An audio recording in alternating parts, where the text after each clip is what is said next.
Om Sai Nadhaya Namaha.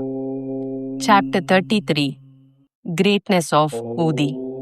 Scorpion's sting and plague cases cured. Jamner miracle. Narayan Raw's sickness. Bal Hua Sutar. Appa Saheb Kulkarni. Hari Bhav Karnik. In the last chapter, we described the greatness of the Guru. Now, in this, we will describe the greatness of Udi. However, both are interlinked. The greatness of Udi is due to the spiritual grandeur of Baba. Preliminary. Let us now bow before the great saints. Their merciful glances will destroy mountains of sins and do away with all the blemishes of our character. Their talk gives us good teachings and confers us on invaluable happiness. Their minds do not know any difference, such as this is ours and that is yours. Such differentiation never arises in their minds. Their debts will never be repaid by us in this birth as well as in many future births. Udi. It is well known that Baba took dakshina from all, and out of the amount thus collected, he spent on charity and purchased fuel. This fuel he put in the duni, the sacred fire, which he kept ever burning. The ash from this fire was called Udi, and it was freely distributed to the devotees at the time of their departure from Shirdi. What did Baba teach by this Udi? Baba taught by this Udi that all the visible phenomena in the universe are as transient as the ash. Our bodies, composed of matter of the 5 elements, will fall down after all their enjoyments are over and be reduced to ashes. In order to remind the devotees of the fact that their bodies will be reduced to ashes, Baba distributed Udi to them. Baba also taught by the Udi that the Brahma is the only reality and the universe is ephemeral, and that no one in this world, be he a son, father, or wife, is really ours. We come here alone and we have to go from here alone. It has been found that the Udi cured many physical and mental maladies, but Baba wanted to repeat into the devotees' ears the principles of discrimination between the unreal and the real. He taught non attachment for the unreal by his Udi and Dakshina. The former taught us discrimination, and the later taught us non attachment. Unless we have these two things, it is not possible for us to cross over the sea of the mundane existence. So, Baba asked for dakshina, and while the devotees took leave, he gave Udi as prasad. They smeared some of it on their foreheads and placed his boon conferring hand on them. When Baba was in a cheerful mood, he used to sing merrily. One such song was about Udi. The meaning of this song was, "O playful Ram, come, come, and bring with you sacks of Udi." Baba used to sing in a very clear and tender tones. So, besides the spiritual implication of Udi, it had also its material significance. It conferred health, prosperity, freedom from anxiety, and many other worldly gains. So, the Udi has helped us to gain both our ends, material as well as spiritual. We shall now begin with the stories about the Udi. Scorpion sting. Narayan Motiram Jani of Nasik was a devotee of Baba. He was serving under another devotee of Baba by name Ramachandra Vaman Modak. Once he went to Shirdi with his mother and saw Baba. Then Baba himself told her that her son should start independent business. Some days after, this prophecy turned true. Narayan Jani left service and started a boarding house, Annadashram, which thrived well. Once a friend of this Narayan Rao was stung by a scorpion, and the pain caused by it was severe and unbearable. Udi is most efficacious in such cases. It is to be applied on the point of pain, and so Narayan Rao searched for it but found none. Then he stood before Baba's picture and invoked Baba's aid, chanted Baba's name, and taking out a pinch of the ashes of the joss stick burning in front of Baba's picture and thinking it as Baba's Udi, applied it on the seat of pain and the sting. As soon as he moved his fingers, the pain vanished, and both the persons were moved and felt delighted. Bubonic plague case. Once a devotee in Bandra came to know that his daughter, who was staying in another place, was down with bubonic plague. He had no Udi with him, so he sent word to Nana Sahib Chandorkar to send the same. Nana Sahib got this message en route Thana railway station when he was traveling with his wife to Kalyan. He had no Udi with him then. He therefore took up some dust from the road, meditated upon Sai Baba, invoked his aid, and applied it to his wife's forehead. The devotee was very glad to learn that his daughter, who was suffering for 3 days, began to improve from that very moment Nana Sahib invoked Baba's aid near the Thana railway station. The Jamner miracle. In the year 1904-5, Nana Sahib Chandorkar was Mamaltadar at Jamner in the Khandesh district, which is more than 100 miles from Shirdi. His daughter Mainatai was pregnant and was due to deliver. Her case was very serious and she was suffering from labor pains for the last 2 or 3 days. Nana Sahib tried all remedies but in vain. He then remembered Baba and invoked his aid. There in Shirdi, one Ramgir Bua, whom Baba called Bapugir Bua, was leaving for his native place in Khandesh. Baba called him and told him to stop at Jamner on his way home and give the Udi and Arati to Nana Sahib. Ramgir Bua said that he had only 2 rupees with him and this amount was barely sufficient for the railway fare up to Jalgaon, and it was not possible for him to go to Jalgaon from Jalgaon to Jamner, a distance of about 30 miles. Baba assured him that he need not care as everything would be provided for.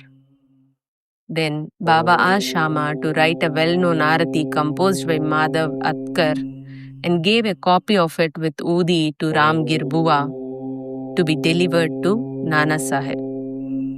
Then, relying on Baba's words, Ramgir Bua left Shirdi and reached Jalgaon at about 2:45 a.m. He had only 2 annas left with him and he was in a plight. To his great relief, he heard somebody calling out, "Who is Bapugir Bua of Shirdi?" He went to him and told him that he was Bapugir Bua. And the person professing to be sent by Nana Sahib took him to an excellent tonga with a good pair of horses. They both drove in it. The tonga ran fast and early in the morning, they came to a brooklet. The man took the horses for watering them and he asked Ramgir Bua to partake of some eatables. On seeing the beard and mustache and the livery of that person, Ramgir Bua suspected him to be a Muslim and was unwilling to take any refreshments from him. But he satisfied Ramgir Bua by saying that he was a Hindu, a Kshatriya of Garhwal, and that Nana Sahib had sent these refreshments that there should be no difficulty in its acceptance. Then both of them took the refreshments and started again. They reached Jamner at dawn. Ramgir Bua alighted to attend a call of nature and returned within a few minutes, but found that there was no Tonga and no driver. He was dumbfounded. Then he went to the neighboring Kacheri and on making inquiries learned that the Mamaltadar was at home. He went to Nana Sahib's house and gave to Nana Sahib Baba's Udi and Arati. At this time, Mainatai's case was in the most serious condition and all were in deep anxiety about her. Nana Sahib called out his wife and asked her to give the Udi mixed with water to their daughter to drink.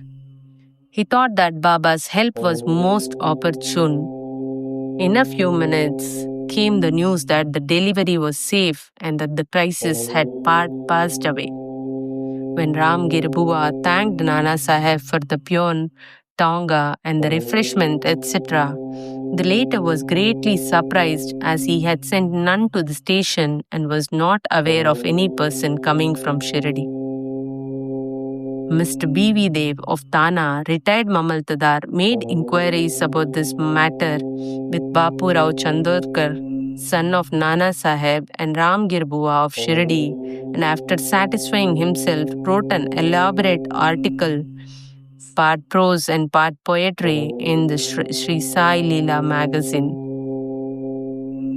B.V. Narasimhaswamy has also taken down the statements of Mainatai, Bapu Sahib Chandorkar, Ramgir Bua, dated 1st June 1936, 16th September 1936, and 1st December 1936 respectively, and published them in his Devotees' Experiences Part 3.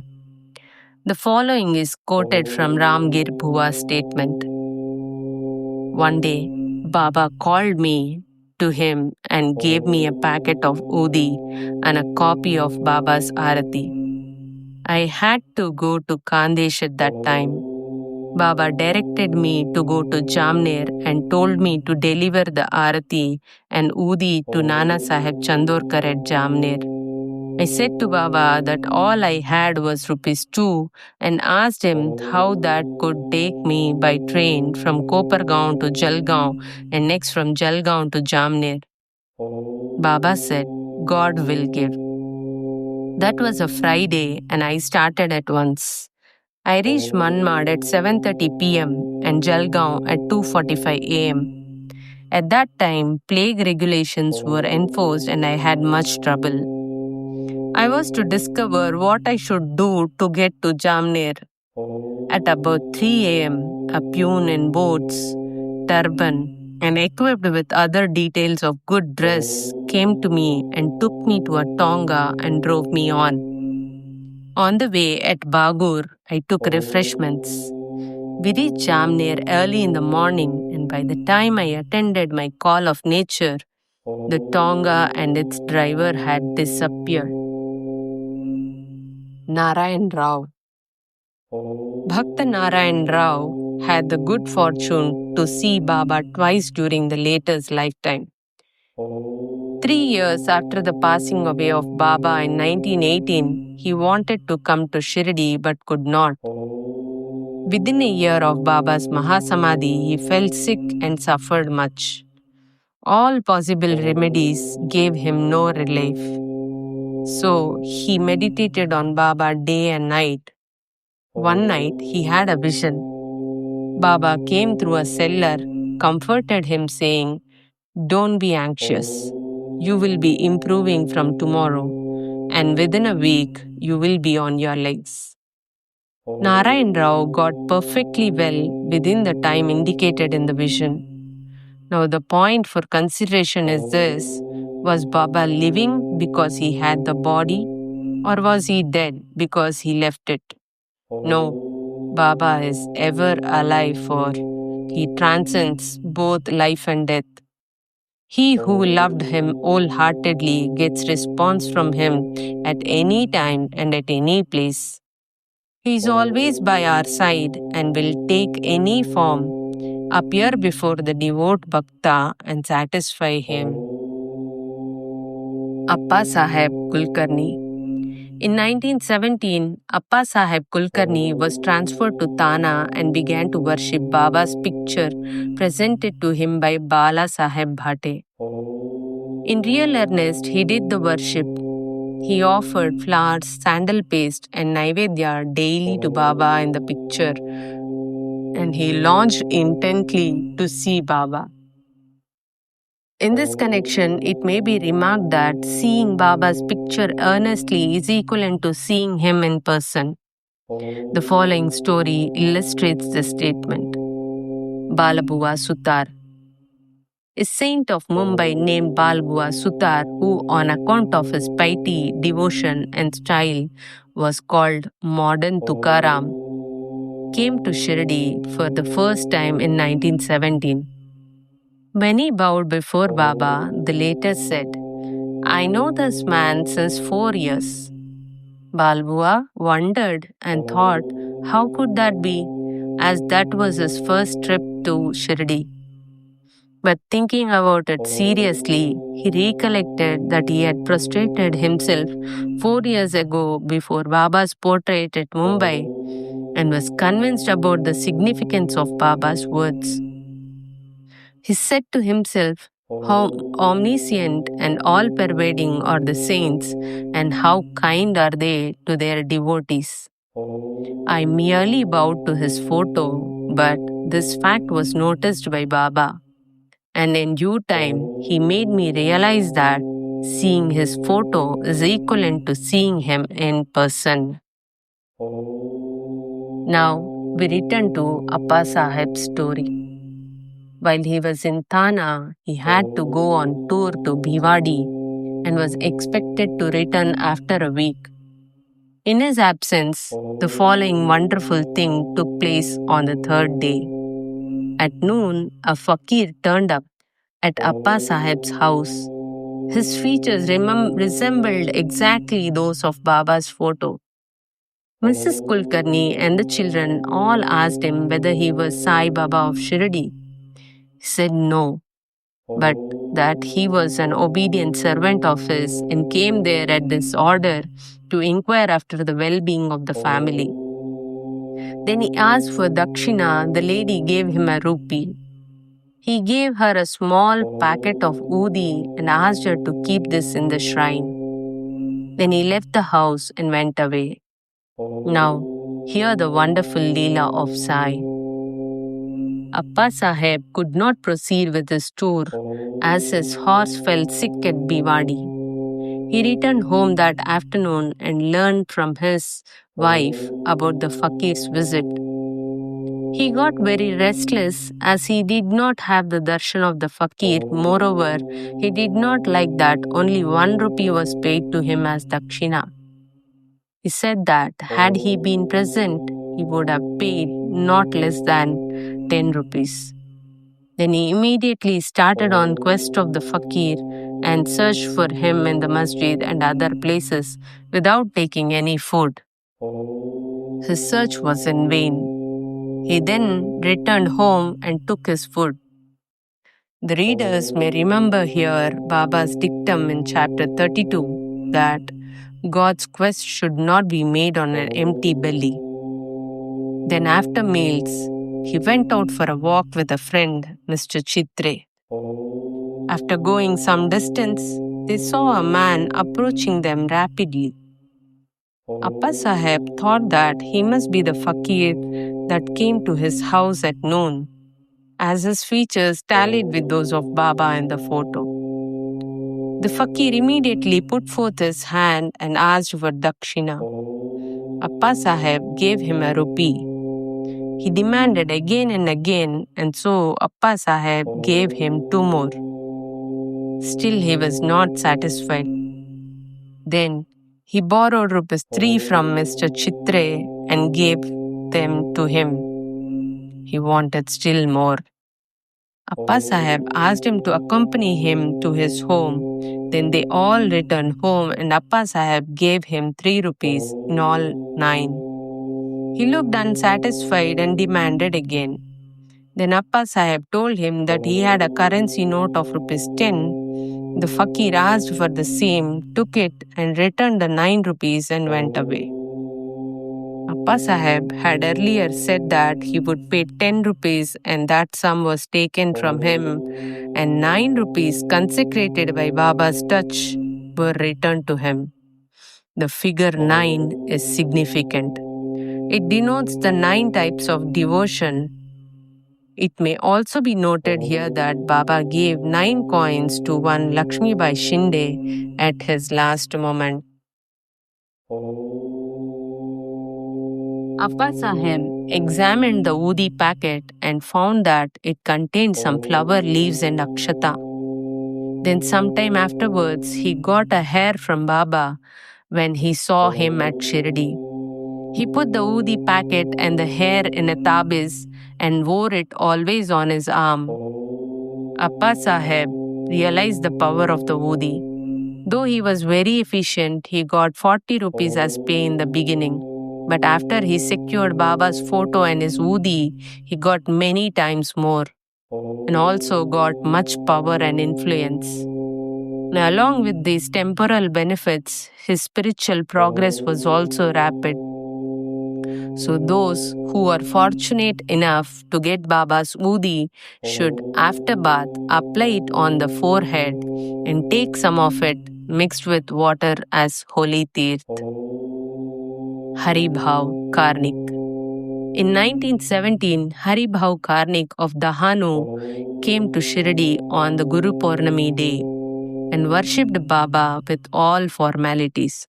He offered clothes and dakshina and after taking Baba's leave, got down the steps of the masjid. Then he thought that he should offer one more rupee to Baba and was just turning to climb up again, when Shama signaled him by gesture that as he had got Baba's leave, he should go and not return. So he started for home. On his way, when he went into the temple of Kalaram at Nasik for darshan, the Saint Narsingh Maharaj, who used to sit inside the temple, came to Haribhav, caught him by his wrist, and said, "Give me my 1 rupee." Karnik was surprised. He paid the rupee most willingly and thought that Sai Baba recovered the rupee which he intended in his mind to give through Saint Narsingh Maharaj. This story illustrates the fact that all saints are one and illustrates how they work in unison. Bow to Sri Sai. Peace be to all.